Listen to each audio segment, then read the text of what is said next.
চুলের মুঠি শক্ত করে ধরে তেহুং আমার ঠোঁট কামড়ে ধরে। দু হাতে তাকে শোয়ানোর চেষ্টা করছি, কিন্তু এক হাতে সে আমার কোমরটা ধরে রেখেছে। আমার চোখ দিয়ে টপ টপ করে পানি ঝরছে, তবুও তেহুং ছাড়ছে না। একটু পর ছেড়ে দিয়ে এক হাতে আমার হাত চেপে ধরে বলে, কিন্তু আমি চাইলে তোর মতো 10টা মেয়ে পায়ের কাছে পড়ে থাকবে। এক ঝটকায় আমাকে ছুরি দিয়ে হনন করে বেরিয়ে যায়। এদিকে এত জোরে গাল চেপে ধরায় আমার গাল ব্যথা করছে, অন্যদিকে ঠোঁটে জ্বালা করছে। মনে হয় কেটে গেছে, ইচ্ছে করছে চিৎকার করে কাঁদতে। আমার জীবনে এটা দুঃস্বপ্ন হয়ে গেছে। আজ মা বাবা বেঁচে থাকলে এমন দিন আসতো না। এইগুলো ভেবে চোখে জলে নিজেকে ভাসাচ্ছি। ফোনে কথা বলতে বলতে তেহুং ঘরে প্রবেশ করে। ফোনটা রেখে বলল, এসব নেকামি এখানে চলবে না। তোর জীবনের সবচেয়ে বড় ভুল করেছিস, তার মাসুল সারা জীবন তোকেই দিতে হবে।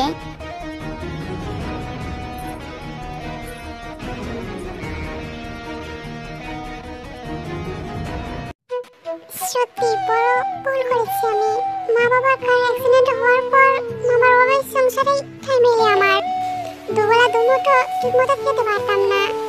অনেক কষ্ট করে নিজের পড়াশোনা শেষ করি, ভেবেছিলাম ডাক্তার হব, সেটা হওয়া হলো না। এরই মধ্যে মামা অনেক অসুস্থ হয়ে পড়লো, আর মামার পুরো সংসারের দায়িত্ব আমার কাঁধে। মামি আমাকে সহ্য করতে পারতো না, কিন্তু মামা অসুস্থ হয়ে পড়ায় মামার চাকরিটা আমাকে দেওয়া হলো।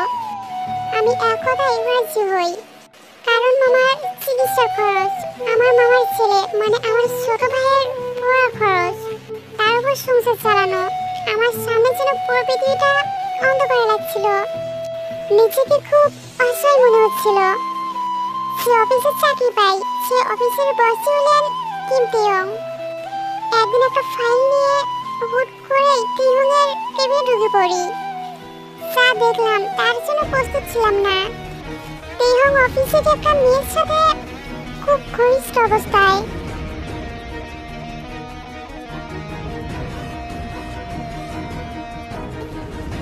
আমি দেখে মাথা নিচু করে দাঁড়িয়ে আছি, ভাবতে পারিনি এমন অবস্থায় পড়ব।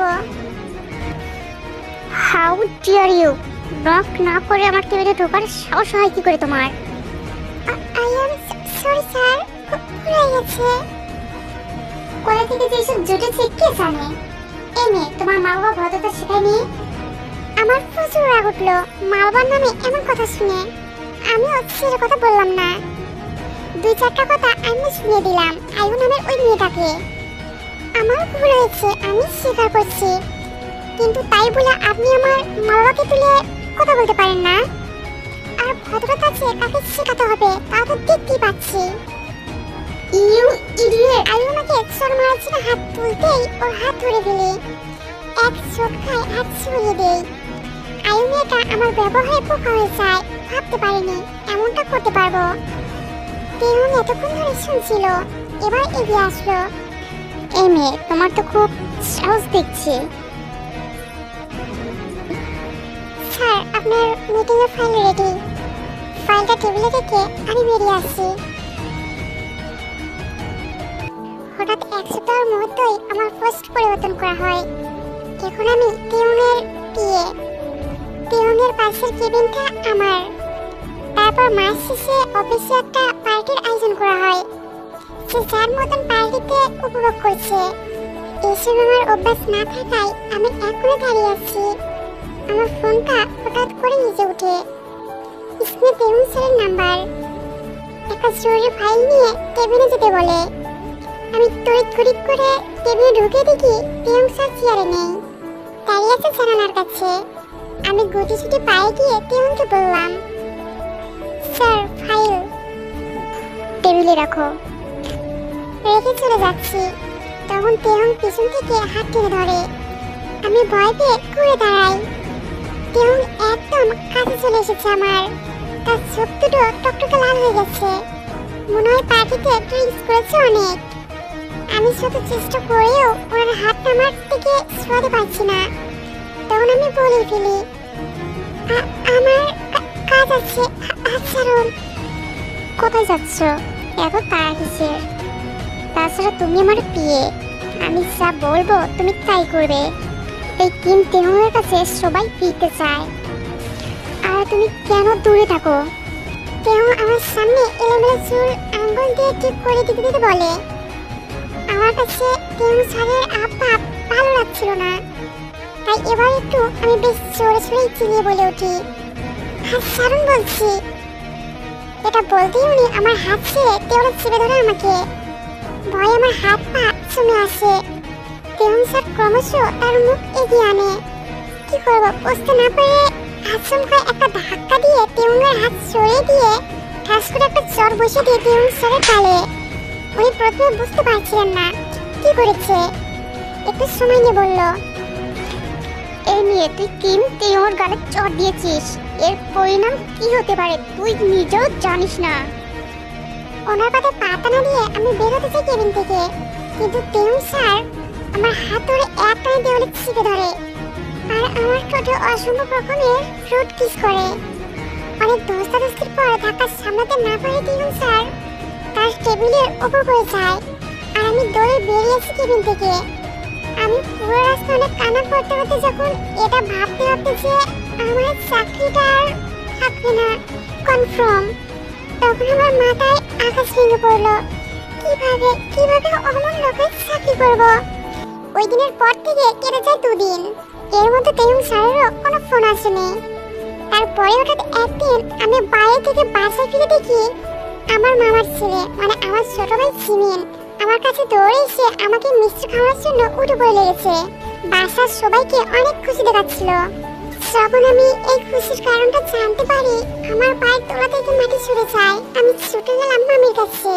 মামির সামনে ছোট বড় অনেকগুলো গিফট বক্স আর একটা চেক পড়ে আছে। মামি, ও কোকিমা এসেছিস? আয় মা, আমার কাছে আয়। মামির এমন আদরি রাখ এই প্রথমবারের মতন আমার শোনা। আমি মামির প্রতি উত্তরে বললাম, মামি কি এসব? এটা কোনোভাবেই সম্ভব না। অসম্ভবের কি আছে? আমি বিয়ে করলে সংসার চলবে কি করে? মামার যে অবস্থা, মামি বোঝো তুমি। সে চিন্তা তোকে করতে হবে না, সব ব্যবস্থাই উনি করবেন। ব্যবস্থা করে দিবে মানে? বললাম তো তোর এইগুলো ভাবার প্রয়োজন নাই, তুই বিয়েটা করবি ব্যাস।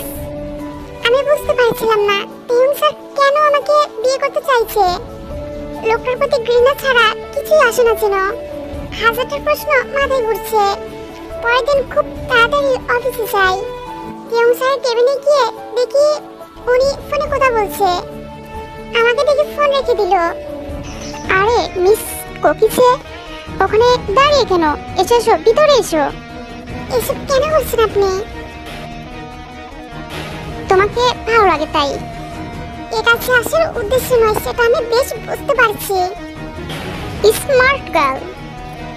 দেখুন, এই বিয়ে করা আমার পক্ষে সম্ভব না।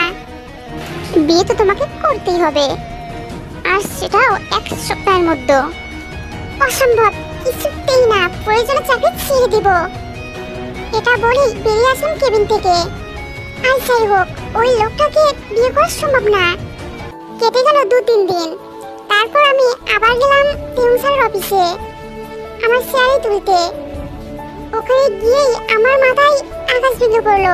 আবারও আমার কোনো স্যালারি আসেনি। জানতে পারলাম তেহং স্যার নাকি আমার স্যালারি আটকে রেখেছে। রাগে দুঃখে চোখে পানি চলে আসে। এর জন্য যখন আমি ওনার কাছে যাই তখন উনি বললেন, বিয়ে করলেই সব আবার আগের মতো হবে। মামার চিকিৎসার, জিমিনের পড়ার খরচ, সংসারের খরচ সব মিলিয়ে আমি যেন মাটিতে নুয়ে পড়ি। সামনে কোনো রাস্তা খোলা না পেয়ে শেষমেশ তেহং স্যারের কথাই রাজি হয়ে যাই। বিয়েতে রাজি হওয়ার সাথে সাথে তেহং স্যার মামির অ্যাকাউন্টে অনেকগুলো টাকা, মামার চিকিৎসার খরচ, জিমিনের পড়ার খরচ এই সব দেন।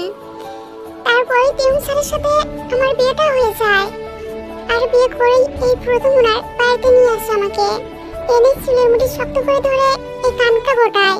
বাড়ি এসেই এতদিনের সুমনও শালা আমার উপর ঝাড়লো।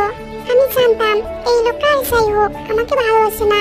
বিয়ে নিয়ে কত স্বপ্ন থাকে মানুষের, স্বপ্ন দেখে একটা মানুষকে নিজের ঘরে পাওয়ার, একটা মানুষকে নিজেকে সঁপে দেওয়ার। কিন্তু আমি তো নিজের কাছের মানুষের জন্যই নিজেকে বিকিয়ে দিয়েছি কেউ স্যারের কাছে। এইসব ভাবনা ফেলে ফ্রেশ হয়ে নিলাম। রুমে আমার জন্য খাবার এলো, আমি শুধু একটু পানি খেলাম। খাবার আর এখন কোলাতে নামবে না। তখনই ওখানে তিহুম স্যার আসলো। এসেই, খাওনি কেন? খিদে নেই। খিদে না থাকলেও খেতে হবে। খাবার তো আমি আমার ইচ্ছে মতো খাবো, সেটাও কি আপনার অর্ডার মানতে হবে নাকি? অবশ্যই হবে, কাগজে এমনটাই লেখা আছে। কিসের কাগজ? কাবিননামা। সেখানে কি লেখা আছে জানো না? তুমি সম্পূর্ণ সুস্থ মস্তিষ্কে সজ্ঞানে আগামী 2 বছর আমার স্ত্রী হিসেবে থাকবে আর প্রত্যেক আদেশ মানতে বাধ্য থাকবে। কি বলছেন এসব? আমি আপনার সাথে 2 বছর? আর হ্যাঁ, আমি তোমাকে ডিভোর্স দিতে পারবো, তুমি পারবে না। তিহুমের কথা শুনে আমার মাথা ঘুরছে। কোয়ান্টাম ম্যারেজ এভাবে সব নিল একটা চরের, এতটা কঠিন উনি কেন করছেন আমার সাথে এসব? কি এমন ক্ষতি করেছিলাম আপনার?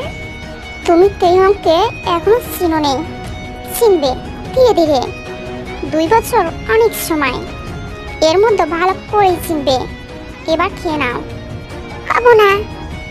এক্ষুনি খেতে বলছি তো খাবে না। কি আমাকে না করিস? তুই খাবি না? তোর ঘা খাবে। বুঝলাম তেহম হাই লেভেলে রয়ে গেছে। ওনার চোখ লাল টুকটুকে হয়ে গেছে। আমার গলা শুকিয়ে গেল, দয়ে হাত পা আমার কাঁপছে।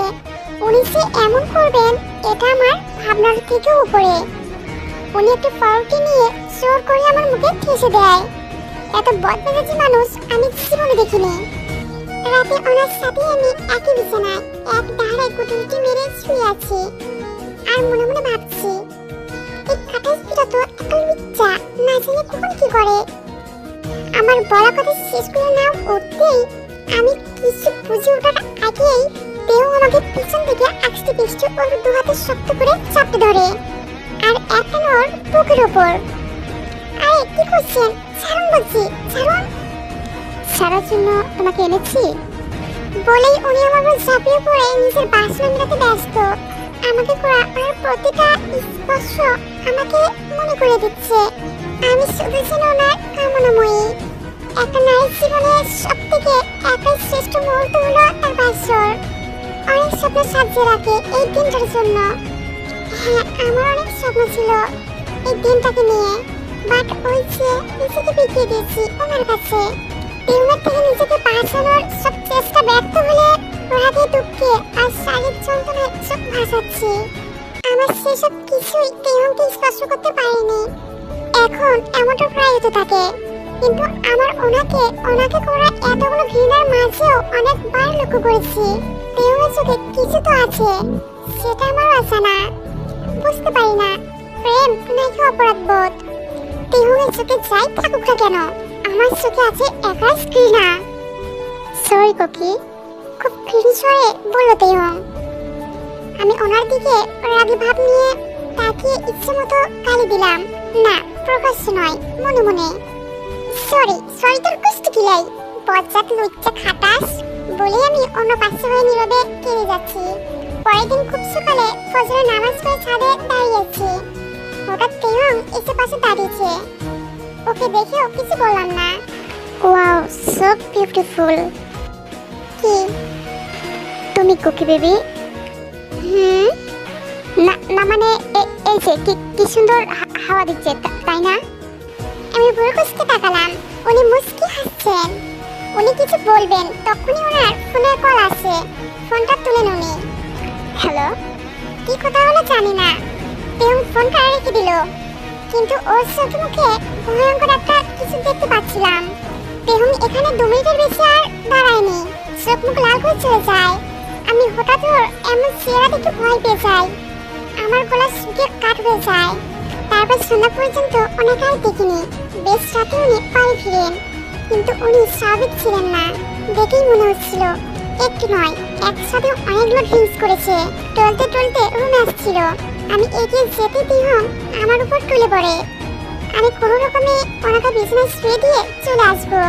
তখন আমার হাত টেনে ধরে বলল, কোথায় যাচ্ছ? এসো আমার কাছে। খুব করে বুঝতে পারলাম উনি কি পরিমাণ মাতাল হয়ে আছে। ওনার হিংস্রতা জানার পরেও মনে তীব্র কষ্ট নিয়ে ওনার কামনাময় হয়ে গেলাম। হতে বাধ্য। তেও আমাকে যে ওনার হাতের পুতুল করেছে।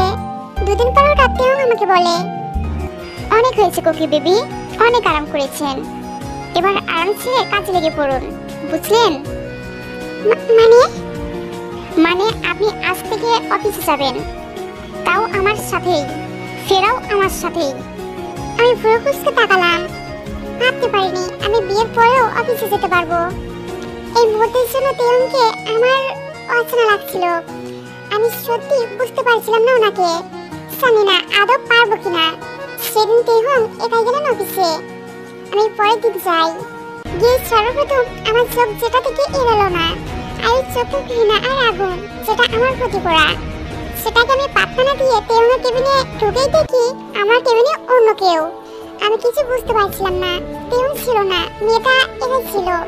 সে আমাকে দেখে আমার কাছে এসে, ম্যাম আমি লিসা, তেহং স্যারের পিএ, আপনি আসুন আমার সাথে।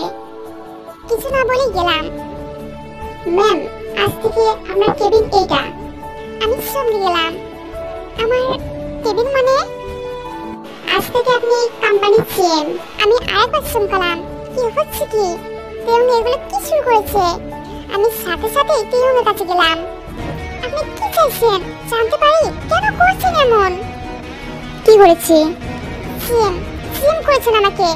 মানুষ কি ভাববে ভেবে দেখেছেন? কে কি ভাবলো তাতে মিস্টার কিং তেহংয়ের কোনোদিন কিছু যায় আসেনি, আজও যায় আসে না, বুঝলে? কিন্তু আমার যায় আসে। আমাকে রাখে দেওয়ার আগে চুপ হয়ে যাও আর নিজের কাজে মন দাও। এই লোকটার সাথে কথা বলাই বৃথা।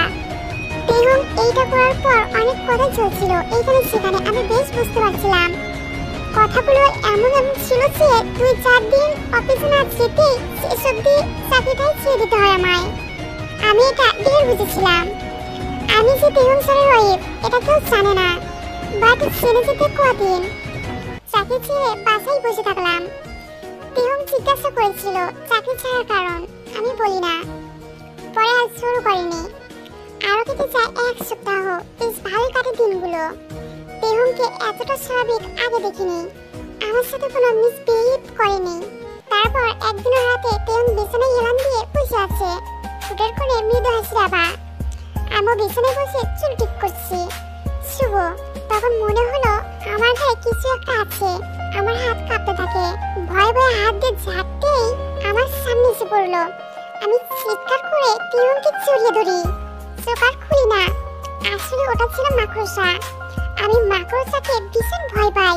আমি তেহংকে জড়িয়ে ধরতেই তেহংও সুযোগ বুঝে আমাকে ওনার বুকের মাঝে একেবারে চিপটে জড়িয়ে নেয় আর শয়তানি করে বলে, আদর খেতে ইচ্ছে করছে তো মুখ ফুটে বললেই পারো।